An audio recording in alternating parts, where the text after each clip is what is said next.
ख़वातीन हैं, मुस्लिम ख़वातीन, उनके सामने कई सारी प्रॉब्लम्स आती हैं। आपको क्या लगता है सबसे बड़ी प्रॉब्लम आपको क्या नज़र आती है?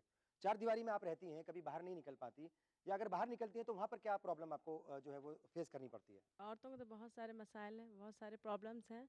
जैसे अब लड़कियों को लेकर के एजुकेशन का लीजिए, हम लोग जिस एरिया में रहते हैं, उस एरिया में मतलब ज़्यादा एजुकेशन का सिलसिला वो नहीं है। तो उसमें लड़कियों को जाने और आने पे इस पे मसाइल आते हैं। अकेले जैसे मत भेजो लड़कियों को, बच्चियों को, हाँ, है ना? बच्चियों को अकेले मत भेजो, या उनको जाना है तो कोई उनके साथ जाएँगे, तभी उनको हम जो है स्कूल में वगैरह में भेज सकते हैं। और एक बड़ी तो प्रॉब्लम ये भी है कि 8वीं या 10वीं के बाद या 12वीं के घर पे बाद बैठा दिया उनको जाता आगे है पढ़ाते उनको। ही नहीं है। जी, आपको क्या लगता है, चूँकि तजुर्बा होगा आपको, आपकी उम्र बता रही है, आपका चेहरा बता रहा है कि आपको अच्छा खासा तजुर्बा है ज़िंदगी का। क्या उस ज़माने में भी ऐसा होता था, इस तरह की प्रॉब्लम्स आती थी? हम लोग चाहते भी है कि जैसे बच्ची को ऊपर उठाएं, तो ऐसा होता नहीं ना है। हुँ, माना कि घर वाले जैसे हस्बैंड का कुछ नेचर है, हुँ। जैसे वाइफ का कुछ नेचर है, और या समाज की वजह से भी चाहिए कि बच्चे लोग को निकालिए, आगे बढ़ाइए, चाहता आदमी वैसा, लेकिन होता कहाँ है। तो उसके लिए भी तो कोई रास्ता निकालना पड़ेगा। ठीक है, आप? हम हमारे समाज में मर्द और औरतों में बहुत फ़र्क समझा जाता है। ख़ास तौर से हम लोग खुद अपने जनरेशन से निकल चुके, अब हमारे बच्चे हैं जो कि पढ़ रहे हैं। हम लोग खुद अब पहले फेस किए हैं खुद भी, लेकिन अभी भी मुझे लगता है कि जब मैं एज ए मदर हूँ तो मैं खुद इस चीज़ को करती हूँ, या मेरे हस्बैंड हैं तो अपनी बच्ची को जिस तरह से बेटे को आज़ादी मिलती है उस तरह से हम लोग खुद नहीं दे पाते हैं। तो ये कहीं ना कहीं कंजर्वेशन एक मदर होने के बाद ये है। लड़की एज ए गर्ल दूसरा होता है आदमी को सोचने का नज़रिया। औरतें भी इस पे शामिल हो जाती हैं, जबकि वो पहले भी फेस कर चुकी होती हैं उस मसले को, जी। और बाद में जब वो मदर बनती हैं तो वो भी तो कहीं कहीं मदर भी रुकावट बनती हैं, और कहीं तो हस्बैंड ज़्यादा बनते हैं। तो बहुत सारे सामाजिक के नज़रिए को देखते हुए या हिकमत को समझते हुए औरतें भी यहाँ पे रुकावट बनती है खुद औरतों के लिए। मतलब अपनी हाँ, बच्चियों को वो खुद भी जी नहीं हाँ, भेजना चाहेंगी हाँ, बाहर। हाँ, जी हाँ।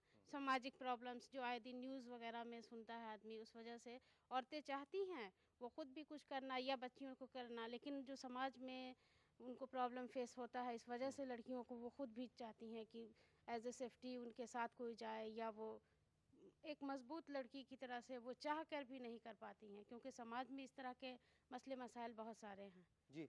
डॉक्टर साहब आपके पास आएँगे, चूँकि आप एक स्कूल की प्रिंसिपल हैं, वहाँ पर लड़के-लड़कियाँ सभी तरह के जो हैं वो बच्चे पढ़ते होंगे। यहाँ पर आपने देखा, सबकी बातें सुनी, कुछ थोड़ा-सा जो है वो झिझक नज़र आई आपको, और लगता है कि वो अपने बच्चियों को पढ़ाना तो चाहती हैं, लेकिन समाज के नाम पर या फिर उनकी हिफाज़त के नाम पर उनको बाहर नहीं भेजा जाता। जी। ये जो माइंडसेट है, इसको कैसे बदला जाए? कि मेरे स्कूल का ताल्लुक है तो उसमें तो बहुत ज़्यादा वेल ऑफ फैमिलीज़ के बच्चे पढ़ते हैं, तो वहाँ इस तरह की तो कोई प्रॉब्लम नहीं है। वहाँ लड़के लड़कियाँ दोनों पढ़ते हैं, और जो उनके वालिदैन का नज़रिया और एटीट्यूड है वो बिल्कुल सही है। लड़कियों के लिए भी उतना ही है जितना लड़कों के लिए। लेकिन जिस इलाके की बात ये सब यहाँ कर रही हैं, उस इलाके में मुझे तो लगता है कि इन माओं के कंसर्न से या इनकी सोच से ज़्यादा सरकार की जिम्मेदारी बनती है कि आखिर उस इलाके में स्कूल क्यों नहीं है, उस इलाके में कॉलेज क्यों नहीं है, और उसके लिए कोशिशें क्यों नहीं की गई वहाँ पे। जहाँ तक कि ऐसे माँ ये सोचती है कि हम लड़कियों को अकेले भेजेंगे, तो वो इलाका वाकईतन ऐसा इलाका है कि जहाँ पे दूर दूर तक वीराना है, सुनसान है। वहाँ पे कॉमन ऑटो वाले चलते हैं, एक ऑटो में 10-10, 12-12 लोग बैठे होते हैं, लड़कियाँ लड़के सब घुसे होते हैं। तो बहुत सारी चीज़ें इस तरह की वहाँ पे होती हैं। तो माएँ थोड़ा सा सोचती हैं कि हम ऐसे में बच्चियों को भेजें या नहीं भेजें, जिनके पास अपनी सवारी नहीं है, कोई कन्वेंस नहीं है। तो मुझे लगता है कि वहाँ पे जो NGOs का रोल है हमारे यहाँ, उसका रोल सामने आना चाहिए, और वहाँ पे NGOs हमारे सामने आकर के इस मसले की तरफ सरकार की तवज्जो दिलाएं और कहें कि वहाँ पे एक अच्छा मियारी स्कूल होना चाहिए, और वहाँ पे कॉलेजेस भी होने चाहिए जहाँ पे कि इन बच्चियों को हम बिला झिझक तालीम के लिए आगे भेज सकें।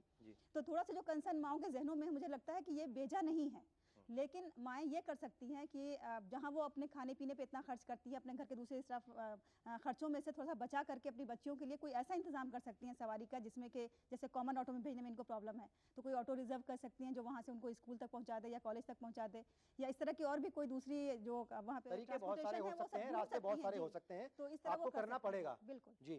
फहमी साहिबा, आप आपके पास आएंगे। मैं कतर की बात करूंगा।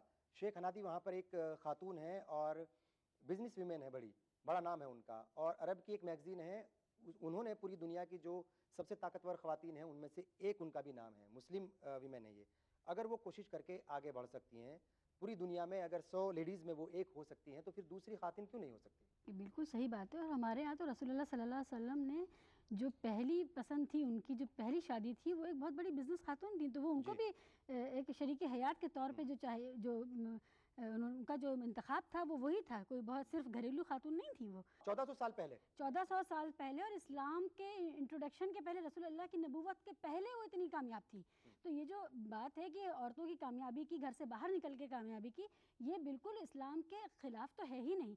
सवाल ये है, जैसे अब यहाँ पर ये सब माएँ हैं जिनसे अब ये सवाल पूछा जा रहा था या जिनसे कहा जा रहा था आप अपनी बात करिए, और बिल्कुल सही है कि ये खुद आज इस हालत में, इस उम्र में नहीं बोलने के लिए अपने को तैयार कर पा रही। ये झिझक कहाँ से आई है? ये जब ये बेटी थी उस वक्त इनके अंदर ये इंजेक्शन लगे थे जो अभी तक जिनका असर चल रहा है। तो वो मैं वही बात कहूँगी कि सबसे पहली जिम्मेदारी है वालिदैन की और उसमें वालिद की, तरबियत, माहौल, क्योंकि हेड ऑफ द फैमिली, तालीम। हेड ऑफ द फैमिली बाप हैं, हेड ऑफ द फैमिली बाप है। और जो औरतें भी अपनी बेटियों को रोकती हैं वो उसी दबाव में, समाज के उसी दबाव में रोकती हैं। वो इसलिए नहीं रोकती कि वो दुश्मन है या वो आगे नहीं बढ़ाना चाहती, उनके सामने वही दबाव है और वो उसी पुरुषवादी एजेंडे को, मर्दवादी एजेंडे को ही आगे बढ़ाते हुए उसको रोकती।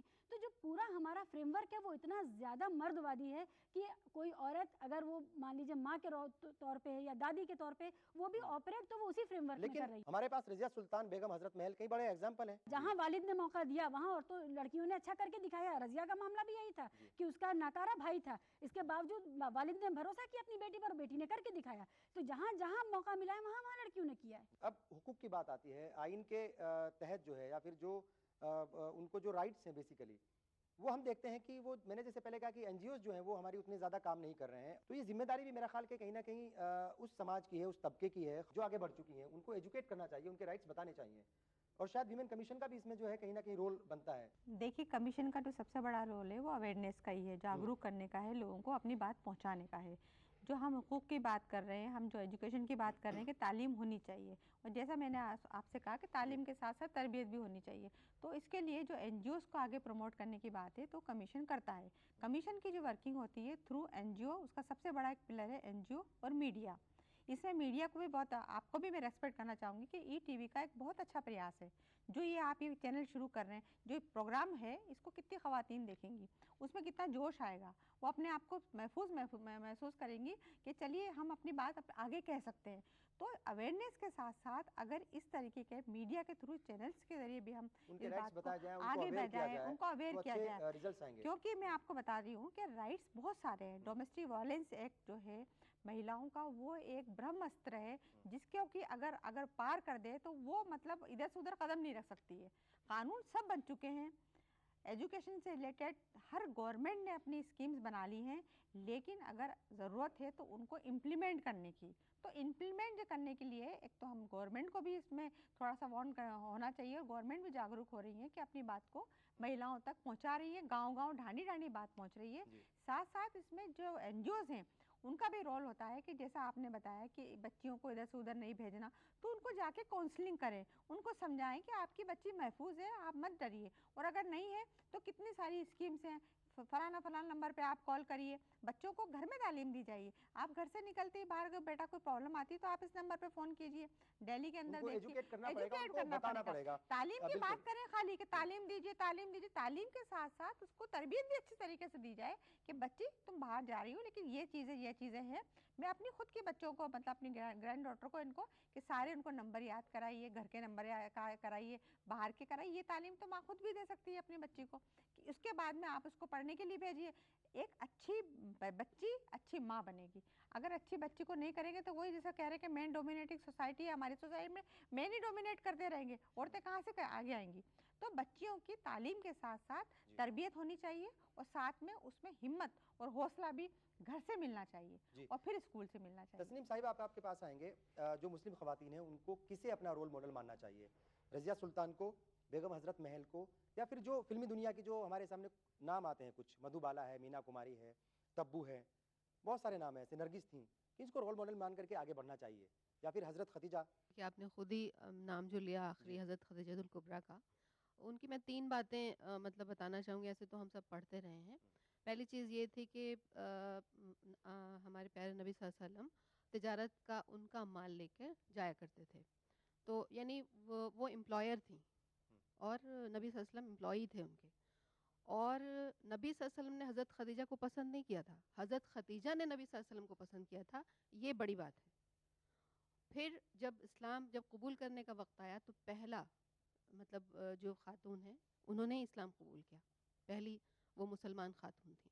तो यहाँ पे 2-3 चीज़ें हुई। पहली तो ये कि जो बिज़नेस था, एंटरप्रेन्योर का नाम लेते हैं आज, विमेन एंटरप्रेन्योर पे, तो हमारे यहाँ तो एंटरप्रेन्योर बहुत 14 पहले साल से। पहले थी। हमें कहीं दूर जाने की मिसाल लेने की, रोल मॉडल की कहीं दूसरी जगह देखने की ज़रूरत नहीं है।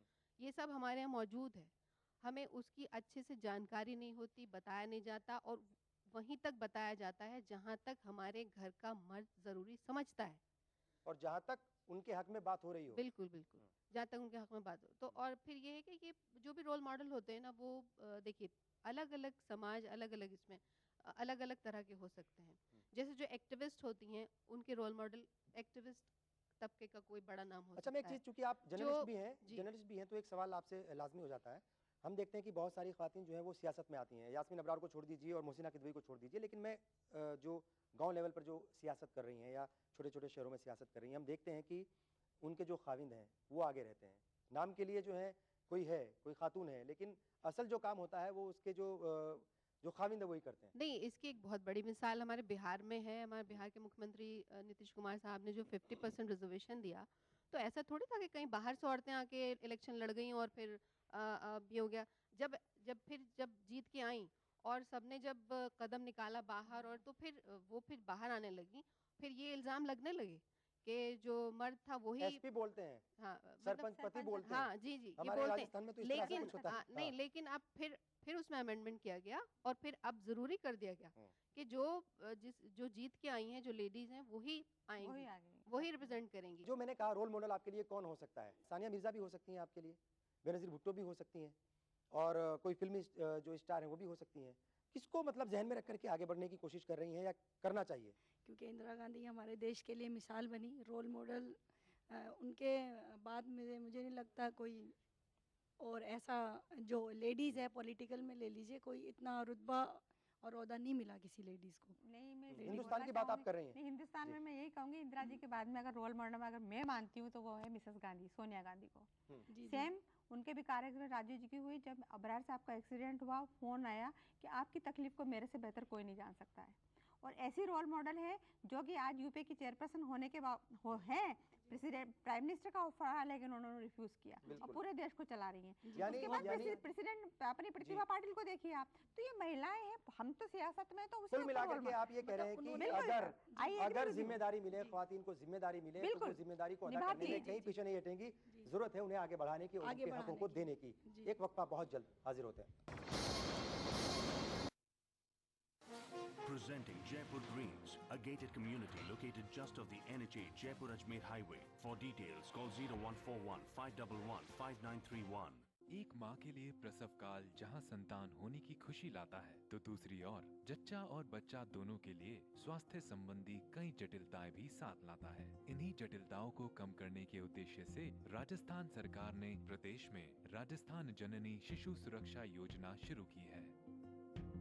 योजना के तहत प्रसूताओं, नवजात शिशुओं के प्रसव व उसके बाद 1 माह तक चिकित्सा सुविधाएं, दवाइयाँ, जांच, भोजन और परिवहन निशुल्क उपलब्ध करवाए जाने के साथ ग्रामीण क्षेत्र की प्रसूताओं को 1400 रुपए एवं शहरी क्षेत्रों की प्रसूताओं को 1000 रुपए की प्रोत्साहन राशि के अलावा बीपीएल परिवार की प्रसूताओं को 5 लीटर देशी घी के कूपन भी दिए जा रहे हैं।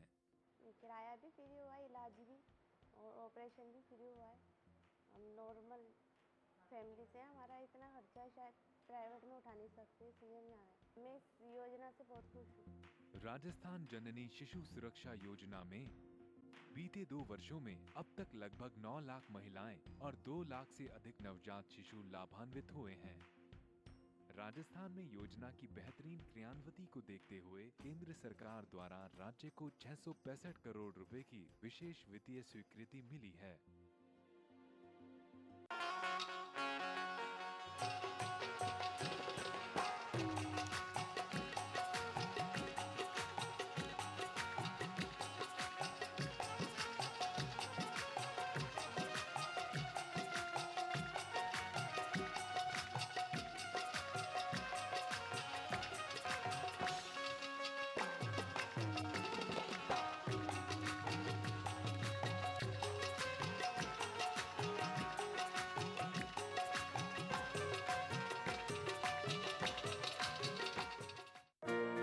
बिछड़ेंगे तो मर जाएंगे हम दोनों, एक डोर में है हमको ये दर बांधे हुए। मैं ख्वाब में इस मुल्क का नक्शा बनाता हूँ, मुझे अपनी वफादारी पे कोई शक नहीं होता।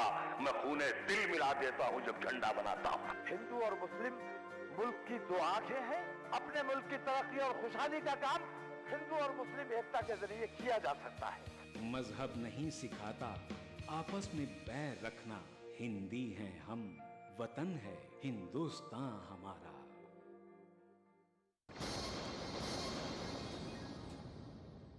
वक्फे के बाद एक बार फिर आप सभी का इस्तकबाल है। हमारे मसाइल में आज हम बात कर रहे हैं मुस्लिम ख़वातीन की, उनके सामने किस तरह के मसाइल है और उन्हें कैसे हल किया जाना चाहिए। अब आपके पास ही मैं आऊँगा फ़हमी साहिबा। हम देखते हैं कि कई सारे मुस्लिम ममालिक हैं, ख़ास तौर से इस्लामी ममालिक। हम देखते हैं कि वहाँ पर जो हैं मुस्लिम ख़वातीन कंधे से कंधा मिलाकर मर्दों के साथ आगे बढ़ रही हैं। वो हिजाब लगा करके जाती हैं, ऑफिस संभालती हैं, वो हवाई जहाज़ भी कई बार हम देखते हैं कि उड़ाती हैं और बहुत से बड़े बड़े काम वो कर रही हैं। फिर हिंदुस्तान में इस तरह की प्रॉब्लम मजहब के नाम पर क्यों प्रॉब्लम जो है वो क्रिएट की जाती है और क्या इससे निजात मिल सकती है? हुआ ये है कि हिंदुस्तान में सिर्फ मुसलमान औरत नहीं, सभी औरतों को आइन ने एक बार में एक मुश्त जो सारे हुकूक दे दिए। हमने उसकी लड़ाई नहीं लड़ी थी कभी, वो हमें मॉडर्निटी की वजह से अपने आप मिल गए। तो इसलिए क्योंकि हमने बिना मेहनत किए मिल गए आपको? बिना मेहनत किए वो हुकूक हमें मिले हैं, इसलिए हमें उनकी कदर भी कम है। वहाँ बाहर के मुल्कों में, ईरान में, सऊदी अरब में, इजिप्ट में औरतें लड़ के ले रही हैं, इसलिए वो उनकी कदर करती हैं, उनको समझती हैं। तो यहाँ और सिर्फ ये औरतों का मसला नहीं और सिर्फ मुसलमान औरतों का मसला नहीं, ये पूरे समाज का मसला है कि हमें मॉडर्निटी की वजह से उसकी अच्छाइयों जो हमें मिल गई, हमें उनका इस्तेमाल भी नहीं आता। एक चीज़। दूसरी चीज़ ये है कि यहाँ पर क्योंकि मेन डिस्कोर्स हिंदू मुस्लिम सेकुलरिज्म वर्सेस कल्चरल नेशनलिज्म का बन गया है, इस वजह से जो जेंडर डिस्कोर्स है वो उभर ही नहीं पाया है। जबकि बाहर के मुल्कों में जहाँ सिर्फ मुस्लिम आबादी है, कहीं मान लीजिए अक्सरियत में, वहाँ पर जो डिस्कोर्स है वो जेंडर के ऊपर है और वहाँ पर लगातार औरतें बिल्कुल बेदार हैं, गाफिल नहीं हुई हैं। यहाँ हमारे यहाँ गफलत बहुत ज़्यादा है। तो ये हमारा जो लोकेशन है एज अ माइनॉरिटी, उसका बहुत बड़ा रोल है हमें पीछे रखने में। सियासत की अगर हम बात करें तो हिंदुस्तान के अंदर मुस्लिम ख़वातीन का जो दायरा है वो महदूद नज़र आता है। मैंने पहले भी जिक्र किया था, नजमा हेपतुल्ला हूँ, मुहसिना किदवई हूँ और आसाम में एक चीफ मिनिस्टर बनी थी अनवरा तैमूर। मेरा ख्याल कि उनके अलावा जो है कोई और किसी स्टेट की, किसी सूबे की जो है वो चीफ मिनिस्टर नहीं बनी। वजीर तो बहुत सारी बनती हैं, क्या वजह है? अगर हम बांग्लादेश की बात करें, पाकिस्तान की बात करें तो वहाँ पर तो प्राइम मिनिस्टर भी बनी है और ख़वातीन जो है काफ़ी आगे हैं सियासत में। वही मैं जानना चाह रहा हूँ, उनकी अपनी लड़ाई नहीं थी। बिल्कुल बिल्कुल। वजह क्या है कि हिंदुस्तान में जो है वो मुस्लिम ख़वातीन वो सियासत के मैदान में बहुत ज़्यादा आगे नहीं बढ़ पाई, बहुत ज़्यादा बेहतर नहीं कर पाई? या तो उनको ऐसा कोई प्लेटफॉर्म नहीं मिला और जिनको प्लेटफॉर्म मिला वो आगे आई गई हैं। और अगर प्लेटफॉर्म नहीं मिला तो अब धीरे धीरे धीरे जो रिजर्वेशन हो रहा है और गांव से रूरल एरिया से सरपंच बन करके आ रही हैं, उसके बाद एमएलए बन रही हैं। राजस्थान में भी ऐसा नहीं है। बात असल में मैं इसलिए कह रहा हूं कि अगर हम मजहब की बात करते हैं कि मजहब के नाम पर रोका जा रहा है आपको, तो फिर बांग्लादेश में क्यों नहीं रोका जा रहा है? सऊदी अरब में क्यों नहीं रोका जा रहा है? पाकिस्तान में क्यों नहीं रोका जा रहा है? लेकिन इसका मतलब कुछ और भी वजह है? नहीं, ऐसी कोई वजह नहीं है। हिंदुस्तान में सिर्फ मजहब के नाम पे नहीं रोका जा रहा है। अगर आप ये आपका ये ख्याल है कि हिंदुस्तान में मजहब के नाम पे रोका जा रहा है, ख़वातीन आगे नहीं आ रही है, हिंदुस्तान में ऐसा नहीं है। हिंदुस्तान में डेमोक्रेसी है, यहाँ पर सब अपने अपने हिसाब से आगे आती हैं। लेकिन वही बात में है कि जो एजुकेशन है और एजुकेशन के साथ साथ अवेयरनेस अगर हम आगे लाते हैं तो हमारी मुस्लिम महिलाएं भी आगे आएंगी। डॉक्टर साहिबा, एक और अहम मसला है, बिल्कुल इस इशू से थोड़ा अलग है। आजकल हम देख रहे हैं कि जो लड़कियां हैं उनको पैदा होने से पहले उनका कत्ल कर दिया जाता है। बड़ा इशू ये हो रहा है इन दिनों। ऐसे में किस तरीके से जो है इस मसले से बचा जाए और ये जो प्रॉब्लम है इसकी वजह से रेशो भी जो है वो कहीं ना कहीं लड़का और लड़कियों का बिगड़ रहा है, इसे कैसे दूर किया जाए? देखिए, हमें सबसे ज़्यादा खुशी इस बात की है कि इस मसले के लिए मुसलमान जो हैं वो उतने ज़्यादा नहीं है जिम्मेदार, क्योंकि जो अभी रिपोर्ट्स आई हैं उस रिपोर्ट्स में यही कहा गया है कि जो मुस्लिम कम्युनिटी के अंदर है वो लड़कियों की जो कत्ल साजी है या तो पेट के अंदर या रहम के अंदर या बाहर, वो कम है। लेकिन फिर भी आज हमारे मुसलमानों में भी ये धीरे धीरे सरायत कर रही है ये बीमारी। तो कुरान में साफ साफ ये कहा गया है कि जब जिंदा दरगोर की हुई लड़कियों से सवाल किया जाएगा कि तुमको किस जुर्म की पादाश में जिंदा दरगोर किया गया था, यानी किस जुर्म की पादाश में मारा गया था। तो ये एक बहुत बड़ी वईद है सब मुसलमानों के लिए कि वो अगर इस तरह की हरकत कर रहे हैं तो सरासर कत्ल कर रहे हैं और इस्लाम में इसकी कोई गुंजाइश ही नहीं है, बल्कि ये हराम है और अल्लाह के यहाँ इसके लिए उनको उतना ही पनिशमेंट मिलेगी जितना कि कत्ल की मिलेगी। तो हम यहाँ से यही कहना चाहते हैं कि जो भी मुसलमान हों या गैर मुस्लिम हो, जो भी हो, अगर वो इस तरह की हरकत कर रहे हैं तो बहुत गलत हरकत कर रहे हैं। और अगर उन्हें औरतों से इतनी ही नफरत है तो फिर वो आखिर किसी औरत के साथ रहते क्यों हैं? किसी औरत के पेट में वो पनपते क्यों हैं? जाहिर है। और अगर वो बर्दाश्त कर सकते हैं ये सब चीज़ें तो उन्हें दुनिया में आने का कोई हक नहीं। ठीक है। अच्छा, आप कोई सवाल कुछ करना चाहेंगे? कुछ लोग अपने ख्यालात का इज़हार करना चाहेंगे? जी मैम, मैं हलीमा साहिबा से पहले एक क्वेश्चन करना चाहती हूँ। मैम, आपने अभी कहा कि हम लोग जो है अपना कल्चर के साथ ही रहकर अपने आप को आगे बढ़ा सकते हैं। लेकिन मैम ऐसा नहीं है हर जगह, क्योंकि मैंने खुद न्यूज़ चैनल्स पे देखा है कि एक लड़की थी जो स्कूल में स्कार्फ लगा के जाती थी, लेकिन उसकी प्रिंसिपल ने उसको स्कूल से उसका एडमिशन कैंसिल करने को बोला, या तो आप एक चीज़ चूज़ कर लीजिए, या तो आप अपना एडमिशन देख लीजिए स्कूल में, या फिर आप इसको स्कार्फ को लगाइए। तो मैम तालीम के साथ वो अपना कल्चर प्रिजर्व नहीं कर पा रही थी। और मैम मैं एक क्वेश्चन आपसे करना चाहूँगी मैम, जो चाइल्ड अब्यूज़ की जो प्रॉब्लम है हमारी जो सोसाइटी में, मैम उसमें वालिदैन को क्या अपने बच्चों को जो है वो स्टार्टिंग से जो क्या हिदायत देनी चाहिए, आप वो ज़रा थोड़ा उस पर फोकस कर दें ताकि जो है हमारे लिए जो है इन फ्यूचर हम उसको फॉलो कर सकें। जी मैं ये कहना चाहूँगी हिजाब रिस्ट्रिक्शन नहीं है, ये प्रोटेक्शन है। तो ये क्लियर होना चाहिए माइंड में कि फैमिली जो होती है वो बहुत इम्पॉर्टेंट है कि वो आपको किस तरीके से तरबियत दे रही है। ठीक है, आप मर्दों की हकूक़ की आप बात करें कि मर्द हमेशा एक्सप्लॉइट करते हैं, हम जिम्मेदार हैं। मुझे ऐसा लगता है कि आपको पहले तो अवेयरनेस होनी चाहिए अपनी राइट्स के लिए, फिर उसके बाद आप प्रोटेक्ट कर सकते हैं अपने आप को। तो मर्दों को हमेशा इल्ज़ाम देना ये भी गलत है। पहले सबसे पहले औरतों को ये है कि अपने राइट्स को जाने, देन उसको यूज़ करें। अब आप बताइए, सारे मसले मसाइल आपके सामने आ गए, सारी प्रॉब्लम्स आपके सामने आ गई है, आपको क्या लगता है हल क्या है? बेसिकली कैसे आगे बढ़ा जाए? जो लोग आगे बढ़ रहे हैं वो बढ़ रहे हैं, कोई बात नहीं, लेकिन सबको मिल करके कैसे आगे बढ़ना चाहिए? अपने बच्चों को वो यही तरबियत है वो अच्छी दें, उनमें हौसला पैदा करें कि आप कुछ कर सकते हो, लोगों से हट के कुछ बन सकते हो, कुछ करके दिखा सकते हो। और जाहिर सी बात है फ्रेंडली रखें, उसको पाबंदी पे ना रखें बच्चों को कि भी हम पेरेंट्स हैं, हम मदर हैं, हम फादर हैं, ठीक है नहीं। आजकल तरबियत अच्छी होनी चाहिए और माहौल भी अच्छा जी माहौल घर का आपका सबसे पहले you have maintain your at home. आप अपने घर का माहौल आप अच्छा करें। बच्चों के साथ जो बढ़ते हुए आजकल के बच्चे हैं तो उनसे आप फ्रेंडली रहें, उन पे कोई भी प्रेशर नहीं होना चाहिए। तो वो डरते हैं कि पढ़ाई मार्क्स कम आए या कुछ भी आए, अगर बच्चा कुछ गलती भी कर दिए इवन बाय मिस्टेक, तो आप समझाइए प्यार से, उसका साथ दीजिए। तो मेरी जहाँ तक है अगर ये चीज़ होगी जो भी मैडम ने कहा है, तो मे बी जो गर्ल्स हैं आई थिंक वो हर घर में एक इंदिरा गांधी हो सकती है, वो आइडियल है, हर घर में होगी। और मैं चाहूँगी इंदिरा गांधी ज़रूर होनी चाहिए हमारे देश में। बहुत खूब। तस्नीम साहिबा, हम देखते हैं कि हिंदुस्तान जो है वो दो हिस्सों में बटा हुआ है, एक शहर और एक गांव। जी जी हाँ। दोनों जगह पर जो है ख्वातीन रहती हैं, दोनों जगह पर अपने अपने अलग मसाइल हैं ख्वातीन के। किस नज़र से आप देखती हैं और हल का जो एक तरीका वो क्या है? रूरल और अर्बन का फ़र्क जब पूछा है तो हमारे यहाँ मतलब हिंदुस्तान की जो 80% आबादी है वो किसान है। तो ये फ़र्क और ये जो आपको कंधे से कंधा मिलाने की जो मिसाल है ना, वो आप एक गांव में जाके खेत में खड़े होके देख सकते हैं। बहुत।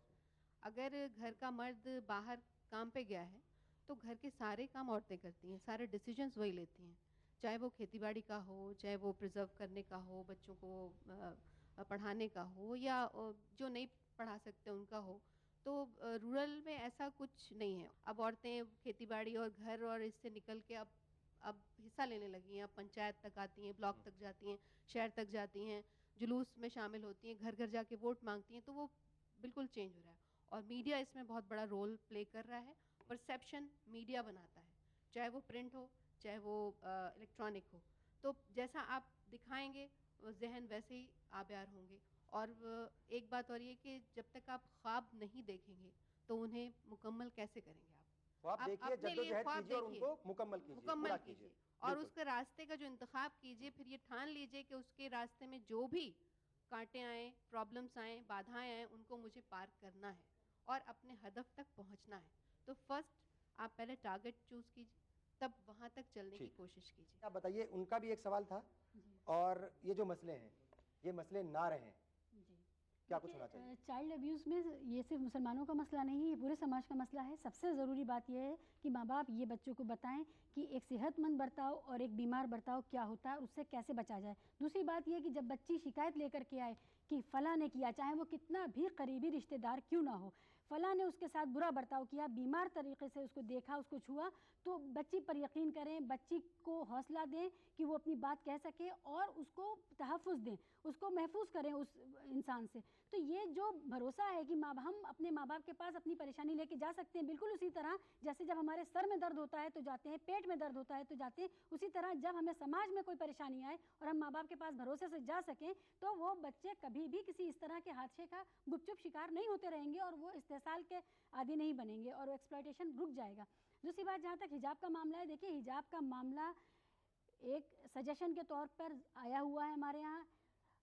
सतर की हिफाजत दोनों के लिए है। सतर की हिफाजत के लिए हिजाब का तसव्वुर है। हिजाब किसी लिबास में नहीं है। लिबास आप अपना चुन सकते हैं, लेकिन ये वो चादर हो सकती है, वो अबाया हो सकती है, वो टी शर्ट हो सकती है, वो कुछ भी हो सकता है, लेकिन सतर की हिफाजत होनी चाहिए, तब ये तसव्वुर है। और उसके लिए किसी भी तरह की पाबंदी नहीं है। खाना और कपड़ा किसी भी जगह पर वहाँ की जलवायु, वहाँ की पैदावार तय करती है। ऐसा नहीं है कि हमारे यहाँ अगर संतरा पैदा होता है तो हम ज़बरदस्ती अमरूद खाएंगे या आम खाएंगे। तो खाना और कपड़ा भी कि जो हमारी जलवायु है, जो हमारी फ़िज़ा है, हम उसके हिसाब से कपड़े पहनेंगे और उसी के तहत हम सतर की हिफाजत करेंगे।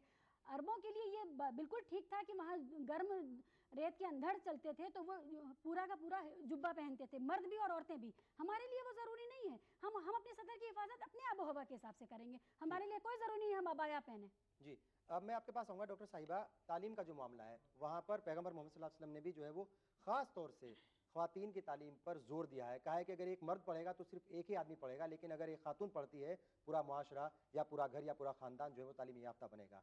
ऐसे में तालीम का जो पूरा मामला है वो कितनी अहमियत रखता है, ख़ास तौर से ख़वातीन के हुकूक को उनको दिलाने में? हाँ जी, सबसे पहले तो मैं इस गुड़िया का जवाब दे दूं। जैसा कि फ़हमी साहबा ने बताया कि सतर की हिफाजत बहुत ज़रूरी है, तो सतर मैं बता दूं, सबको वाज़ेह कर दूं कि इस्लाम के एतबार से सतर क्या है। सतर यही है कि आपका ये चेहरा और ये दोनों हाथ और दोनों पाँव के अलावा पूरा जिस्म छुपा होना चाहिए। जैसे कि आपने मदर टेरेसा को देखा होगा, मदर टेरेसा जैसा लिबास पहनती हैं, बिल्कुल सातिर लिबास है। आप उस तरह साड़ी पहन के कीजिए या जीन्स पहन के कीजिए या पैंट शर्ट पहन के कीजिए, इसमें कोई एतराज़ नहीं है इस्लाम को। रही बात उस लड़की की एजुकेशन की, तो देखो लड़कियां तो पहले कोशिश करेगी, क्योंकि मैंने डीपीएस आरकेपुरा में और मॉडर्न में भी देखा है एक दो लड़कियों को कि वो स्कार्फ पहन के जाती हैं, उन्होंने स्पेशल परमिशन ली है प्रिंसिपल से। लेकिन अगर वहाँ की प्रिंसिपल नहीं परमिशन देती हैं तो मैं फिर यही कहूँगी कि एजुकेशन ज़्यादा ज़रूरी है स्कार्फ के मुकाबले में, तो वो अपनी एजुकेशन ले। अगर स्कूल में उनको स्कार्फ उतारने को कहा जाता है आप शिकायत भी कर सकती हैं, शायद ऐसा सिस्टम भी है कि आप जो है वो शिकायत भी कर सकती हैं। नहीं, वो कोशिश पूरी करें है या जो है आपका कहीं भी शिकायत कर सकते हैं। नहीं, वो सब हर जगह जाएं और पूरी कोशिशें करें, लेकिन अगर इसके बावजूद भी अगर नहीं बात सुनवाई होती है तो फिर वहाँ पे मैं ये नहीं कहूँगी कि वो एजुकेशन छोड़ दे, क्योंकि मेरी नज़र में इस वक्त जो सूरत हाल है उसमें एजुकेशन ज़्यादा ज़रूरी है। लेकिन स्कूल के अलावा वो कहीं और जाती है, मार्केट जाती है, रिश्तेदारों के यहाँ जाती है, कहीं और जाती है, तो वहाँ फिर उसे ऑब्जर्व करना है। ऐसा नहीं कि वहाँ भी एक बार स्कूल में उतार दिया तो चलो भाई हर जगह हम ऐसे ही तफरीक कर रहे हैं। ठीक, तो ये मेरा सजेशन उनके लिए होगा। और जहाँ तक तालीम का सवाल है, तो तालीम के बगैर तो ज़िंदगी अधूरी है। नाबीना है एक इंसान बगैर तालीम कर। मैं औरतों से खासतौर से ये कहती हूँ कि जैसे आप चाहती हैं कि एक ज्वेलरी के बाद दूसरी ज्वेलरी हो जाए, ऐसे ही आपको एजुकेशन में कोई लिमिट नहीं फिक्स करनी है। आप एक के बाद एक पढ़ते जाइए, माँ की गोद से लेके कब्र तक पढ़िए, जैसा कि हमारे हुजूर अकरम सल्लल्लाहु अलैहि वसल्लम ने फरमाया। ठीक, बहुत शुक्रिया जी, होना चाहिए कि जी, ये सबके ऊपर लागू है। जी, यास्मीन साहिबा आप क्या कहेंगी? ठीक है, यास्मीन साहिबा आप क्या कहेंगी आखिर में, कम से कम अल्फाज में, क्योंकि जल्दी आपको भी है, क्या कहेंगी ये जो दिक्कतें हैं, परेशानियां, ये दूर हो जाएं और जो ग्रुप है मुस्लिम खातीन का, जो बाहैसियत काबिल ग्रुप है, वो आ करके इन लोगों की प्रॉब्लम्स को दूर कर दे? तालीम तो बहुत ज़रूरी है, और तालीम जैसा आप बच्ची के मैं जवाब दे रही हूँ कि हम अपने आप को कैसे महफूज रखें, तो तालीम के साथ साथ दूसरी बात ये है कि उसकी तरबियत, और तरबियत में ही वो चीज़ आ जाती है कि पेरेंट्स ही उसको ऐसी तरबियत देंगे कि तालीम बच्ची तुम लेने जा रही हो तो अपने आप को महफूज रखो। तो मैं आपको ये बता रही हूँ और पेरेंट्स को भी कहूँगी कि बच्चियों को महफूज रहने की सबसे पहले अगर तालीम दी जाए तो वो घर के अंदर दी जाए, क्योंकि आजकल की बच्चियाँ जो माहौल चल रहा है, और मेरा कमीशन का भी एक्सपीरियंस है, वो घर में भी महफूज नहीं है। घर में शिकार होती है अपने बड़ों का। आजकल जो जिस तरीके के केसेस आ रहे हैं, इन लॉस का, चचाजाद भाई हैं, नरे मतलब फैमिली मेंबर्स में जो होते हैं, तो उनको ऐसी तालीम दी जाए कि अपने आप को प्रोटेक्ट करने के लिए कि कोई ज़रा सा भी अगर कोई बदतमीज़ी करता है तो उसको वहीं पे प्रोटेक्ट करे, उसके बाद में वो घर से बाहर जाएगी तो वो अपने आप को महफूज करेगी। तो तालीम ही इसका सबसे बड़ा बात है। यानी तालीम हासिल करो, आगे बढ़ो और अपने हुकूक को जो है हासिल करो, और अपने हुकूक को आगे करो। ये नहीं कि हमने तालीम ले ली, और तालीम सिर्फ एजुकेशन जो सिर्फ पढ़ाई नहीं होती, किताबी तालीम ही तालीम नहीं होती है। मैं ये कहना चाहती हूँ कि किताबी के साथ साथ दूसरी तालीमें भी आपको लेनी चाहिए जो कि इन प्रैक्टिस होती हैं, आप लाइफ में होती हैं, समाज में होती हैं, घर के बाहर निकलने के बाद होती हैं, वो तालीम भी पेरेंट्स को देनी चाहिए। बहुत बहुत शुक्रिया। अहम इशू पर आप सब लोगों ने अपने ख्यालात का इजहार किया। जाहिर है इस खूबसूरत आदि दुनिया के बगैर ना तो आपकी ज़िंदगी खूबसूरत होगी और ना ही ये दुनिया मुकम्मल होगी। ऐसे में जो इनके हुकूक हैं वो इन्हें ज़रूर मिलने चाहिए। बहरहाल आज के इस एपिसोड में बस इतना ही। अगले हफ्ते फिर हाजिर होंगे एक नए मसले के साथ और कुछ नए मेहमानों के साथ। तब तक के लिए पूरी टीम को इजाज़त दीजिए। खुदा हाफिज़।